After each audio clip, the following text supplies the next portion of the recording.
Hi everyone, it's Alison France Hypnosis. Today I thought I would talk about the keto diet. So the keto diet is very, very popular for losing weight. It's popular for many health conditions as well, but today I thought I would just talk about the losing weight aspect of that diet. So with the keto diet, we have certain ratios of our macronutrients, so our proteins, our fats, and our carbs. So with the diet, we lower our carbs, and then we increase our fats, and we also do have some protein in there as well, but not too much because we don't want the protein to convert to ketones and be used as an energy source.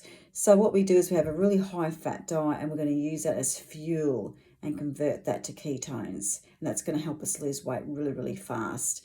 And of course, losing weight fast gives us motivation to continue on the journey. And of course, the high fat diet means we've got lots of satiety. So we feel full. We don't feel like we have to reach for things all the time when we're on a diet, which for a lot of people, that's a tough thing. When you feel like nibbling in between meals, if you're having a high fat diet, that's not going to happen anymore. So they do tend to keep the carbs very low. So they usually have vegetables that are grown above the ground, things like broccoli and kale and cauliflower and Brussels sprouts, to name a few.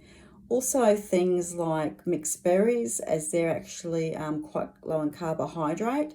I would recommend mixed berries that are organic, frozen from your supermarket. Just have them in the freezer and pop them out, because all the different colours have got different antioxidants that they've got in them. So they're all good for you in their own particular way. And they also have lots of avocado on the keto diet, which is great, as that's another great source of fats. So the keto diet, I think, is a great diet to follow long term if that suits you. Some people can't follow the keto diet, they don't feel well on it.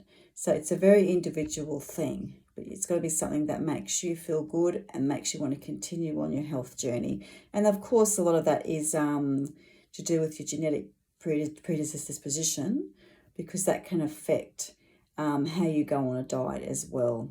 I suppose the only thing I've got to say about the keto diet, and there's lots of research yet to be decided on this, is with the keto diet, there is a little bit of diversity in the plant food consumed, not as much diversity in plant food consumed. So I'm a little bit concerned about, I suppose, your diversity of your microbiome being reduced.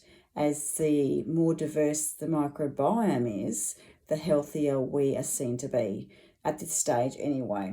Also, I tend to look at areas of the world like the blue zones, where they have the most number of people living to over 100. And they tend to eat a very high plant diet, fruit and vegetables, as well as legumes and grains. So that's another consideration. And there is a lot more research to be done on keto. But look, if you're loving it, if you're sticking to it, if it's helping you reach your health goals, definitely stick to your keto. If you can't stick to keto, just try something else. It's a first world problem. We've got, what diet are we going to try next? And of course, with the diet, there is sometimes you get to a point where it's not just a physical, it's actually an emotional barrier. You just mightn't be able to get through that last percent. So that emotional barrier might be holding you back. So that's where hypnosis can come in quite helpful, just to help you smash that last little barrier of losing your weight. So feel free to give me a call, alisonfrancehypnosis.com.au.